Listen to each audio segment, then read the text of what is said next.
Bismillahirrahmanirrahim. Assalamualaikum warahmatullahi wabarakatuh. My name is Muhammad Ashraf bin Khairul Azam, and in this video, me and my partner Haikal will be presenting a documentary about GHG emissions, or its full name, greenhouse gases emissions. Without further ado, let's get into the introduction. Now, what are greenhouse gases emissions? Greenhouse gases emissions are gases released into the air that trap heat in the Earth's atmosphere. How does this happen? It happens by everyday activities, farming and livestock, industrial processes, and waste. In everyday activities, when we burn things like coal, oil, and gas to drive cars and power factories, we release the byproducts, which is the waste gas, into the air. Within farming and livestock, rice fields and fertilizers also release greenhouse gases. In industrial processes, making cement, steel, and certain chemicals also lets out these gases. And waste, which is like everyday waste we make, are thrown into landfill that produce another source of GHG. The main gases are carbon dioxide, methane, nitrous oxides, and fluorinated gases. Now, the first data we are going to analyze is in Bangi, Selangor. Now, what is the problem found in Bangi? The significant contribution of the transportation sector, specifically vehicles in urban areas, to carbon dioxide emissions, which are a major driver of climate change and air pollution. How is it analyzed? It is analyzed using spatial temporal analysis of emissions from vehicles using satellite imagery, specifically data from the Sentinel-5P satellite provided by the ESA, which is the European Space Agency. Now, one of the data found in Bangi, Selangor was the annual average rate of carbon dioxide emissions in the atmosphere starting from 2019 until 2022. Based on this bar chart that we have seen, it seems that 2019 peaked at September with the highest amount of CO2 emissions released in the atmosphere. 2020 is lower because that's when COVID happened. When COVID occurs, everybody is not allowed to go outside no matter what it is. 2021, the CO2 emissions rises back again, and 2022 continues to trend from 2021. Now, this figure 6 data correlates with the figure 3 data that was shown before. This data shows the heat map concentration of carbon dioxide throughout Hulu Langat, spanning from Serdang all the way to North Putrajaya. As we can see, the most concentrated area of carbon dioxide is Kajang. This is because Kajang is both a township and an expanding industrial hub. But as we can see in 2020, lowered down a bit because of COVID, obviously, and in the year 2021 and 2022, the levels of carbon dioxide increases more than ever. Now on to data number 2, and we are heading to Pakistan. What is the main problem found in Pakistan? The increasing emission of greenhouse gases in the highly urbanized city of Karachi.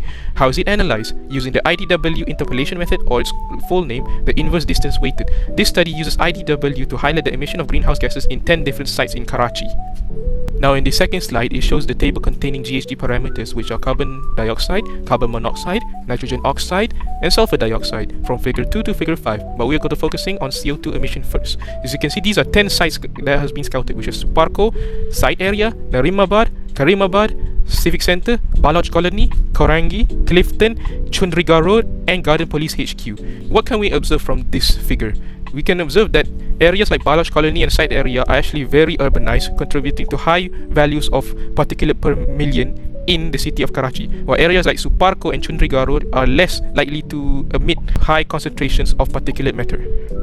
If we continue to analyze the remaining parameters, which are carbon monoxide, nitrogen oxide, and sulfur dioxide in Karachi, we observe that the area of Baloch Colony emits the most amount of greenhouse gases. Why is this? Baloch Colony is actually a neighborhood, but it's a major transit corridor with constant vehicular movement contributing significantly to carbon dioxide emissions. Another reason why is because it has dense population. Its high residential density leads to increased energy consumption for cooking, heating, and cooling. It's also an industrial zone, so it's like Kajang, but packed way more tightly. Limited green spaces, which contribute to heat island effects, and poor waste management, which is unregulated disposal and burning of solid waste, releasing methane into the atmosphere. Now it's time for data number 3, and we are heading to the Middle East, to southwest Saudi Arabia, Jazan, bordering Yemen. Now, what is the main problem found in Jazan, Saudi Arabia? Soil contamination by heavy metals in arid regions. How is it analyzed? It has 2 methods. One, using spatial mapping with ordinary Kriging method, and multivariate analysis. With Kriging, a geostatistical interpolation technique was used to create spatial distribution maps of the PTEs, allow visualization of contaminated patterns across the region.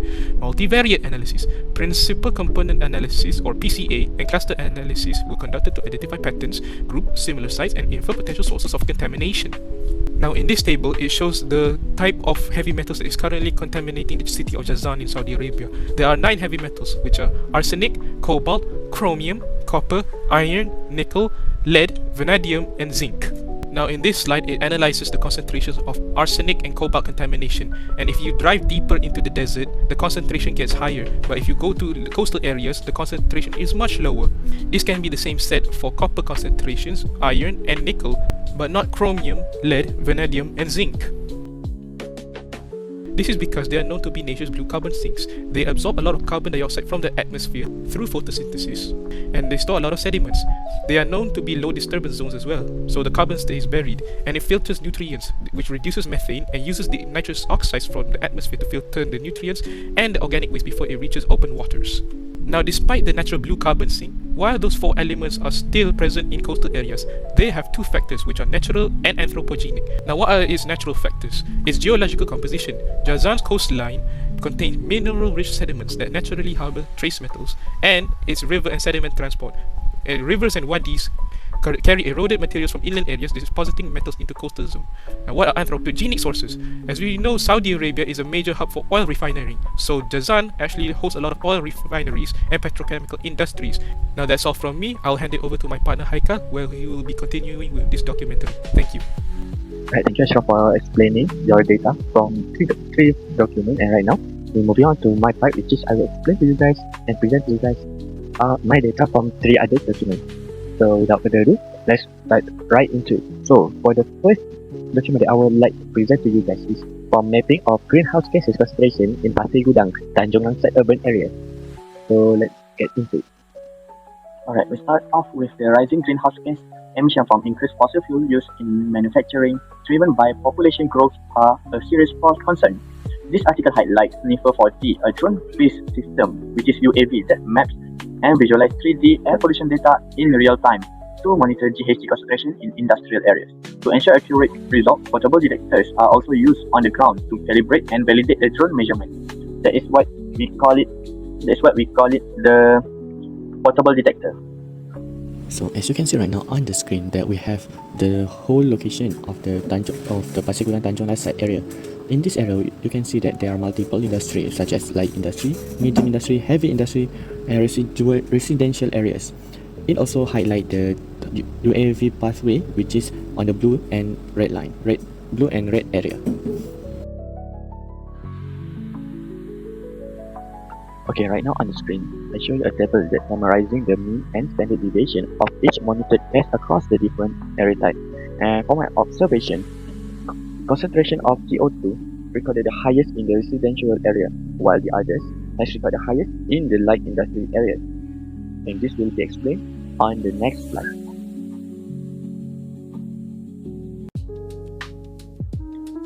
So for the analysis greenhouse gas concentration by daily mean concentration during study period, we came up on the conclusion that the table shows daily average level of several air pollutants such as methane, carbon monoxide, carbon dioxide, ozone plus nitrogen dioxide, and sulfur dioxide. All of those measured in both industrial areas IA and residential area RA from 15 to 21st October 2020. CO2, carbon dioxide, is the highest measured gas in both areas, and often the residential area have slightly higher CO2 and CH4 than industrial areas. Pollutant levels change from day to day, likely due to differences in industrial activity and weather. SO2 has the lowest values compared to the other gas. The data suggests air pollution affects not only industrial zones but also nearby homes, showing how pollution can spread beyond factories. In short, air pollution, especially CO2 and CH4, is found in both industrial and nearby residential areas, sometimes even more in the residential areas. Levels of these gases can change daily, depends on the activities and weather conditions. And with that, it's marked the end of the first analysis of the first document of our case study. We move on to our second document, which is free access satellite data lens for land use change and forest sector in Malaysia. So without further ado, let's jump into it. Alright, for the second document, the tropical forests are crucial for controlling the climate and supporting wildlife. But in Malaysia, fast economic growth and land development have led to more deforestation, which releases a lot of greenhouse gases. This makes it harder for Malaysia to meet its climate goals. So, to study this, they use satellite images from Landsat 5EM and Landsat 8OLI. These satellites provide free, long-term, and detailed pictures, perfect for tracking changes in forests and their carbon levels across large areas. This is the map that we're using Landsat to capture it. It is a cloudless image of Landsat image over Malaysia. which is this document location, this document studies location. And after this, you will see the result of this document. So right now on the screen, there are two tables. As you can see, there are forest cover and carbon stock. So before I go into more detail about this, I would like you guys to know about the forest carbon stock, which is it refers to the total amount of carbon stored in forest biomass, primarily in above ground component like stem, branches, or leaf. This carbon storage play a pivotal role in regulating greenhouse gases level, especially carbon dioxide within the atmosphere. So how forest carbon stock relates to GHG, you may ask? First of all, it is a forest that acts as a carbon sink. Since healthy forest absorb atmospheric CO2 through photosynthesis and store it as biomass, effectively reducing the GHG concentration in the air. Second, increase in carbon stock, it will equal to the GHG mitigation. What does it mean? When forest carbon stock rise due to regrowth or afforestation, more CO2 will be sequestered, thus decreasing the overall atmospheric GHG burden. So what does it mean? On this table, the higher the percentage cover will equal to the lower the GHG level in that year. For example, in 2005, will be recorded the lowest level of GHG emission among of the other years. And the 2020 will record the highest amount of GHG emission compared to the other years. That what does it mean?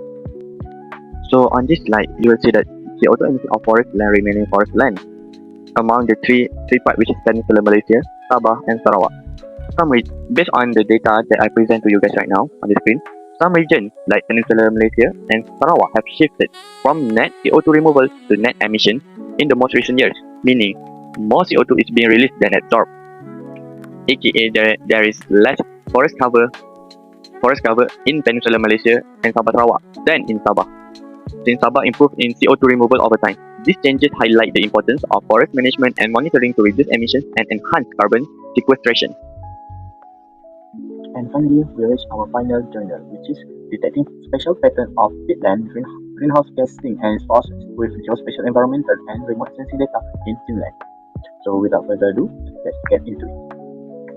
For this document, this study shows that the combining environmental data like drainage, climate, and habitat with satellite data from Sentinel-1 and Sentinel-2 can accurately predict where greenhouse gases are absorbed or released in Finland peatland. Using both data types together with the machine learning give the best prediction result and allow detailed mapping of greenhouse gas sinks and sources. Sentinel-1 provides radar image that help assess surface moisture and vegetation structure, working well even through clouds. Sentinel-2 supplies optical images to map land cover and vegetation health indicators like NDVI and patterns of surface moisture. Together, these satellite data improve monitoring and understanding of greenhouse gas processes in peatlands. This is the location of when they conduct their studies regarding detecting spatial pattern of peatland greenhouse gases and sources.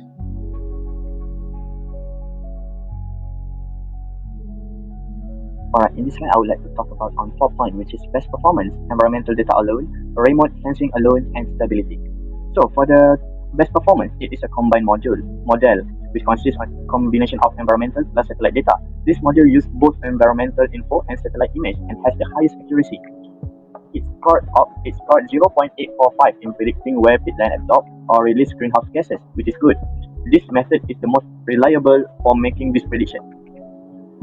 On the second point, environmental data alone, by using just environmental data such as climate and drainage, also work well with a score of 0.810, slightly below the combined model. This shows that environmental factor alone are strong at predicting GHG sinks and sources. Third point, which is satellite data only, models using only satellite data are less accurate with the score of 0.763. This indicates it is the least reliable for reliable data right now compared with the others. The satellite data helps but isn't enough by itself for the best prediction. Our model perform consistently well on new data with stability score of 0.92. The combined model is slightly more stable, meaning it gives more trustworthy, reliable prediction without overfitting. Okay, in this slide, this is the result of the geospatial combined module, everything that I said before. We have, for each item we measured, we have 3 maps, which is for A on the left side, geospatial environmental variable.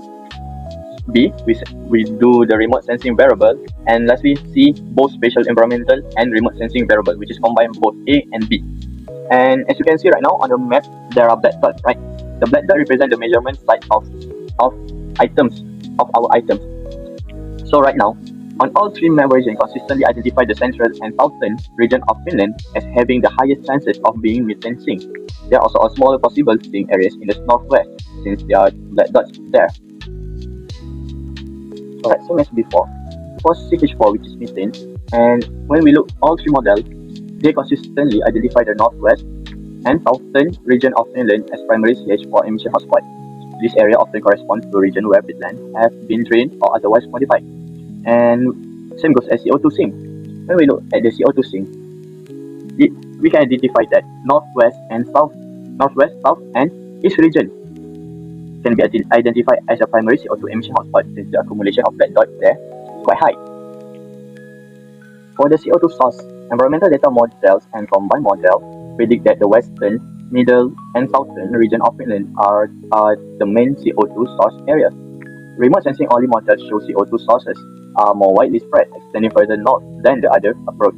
While N2O sources, environmental and combined data approach agree that the western, central, and southern part of Finland are most likely emits nitrous oxide. Remote sensing based map shows a more scattered distribution of N2O sources, predicting emission could occur nearly anywhere from north to south. And with that, it marks the end of our case study presentation about predicting greenhouse gas concentration in urbanized area. Thanks for watching.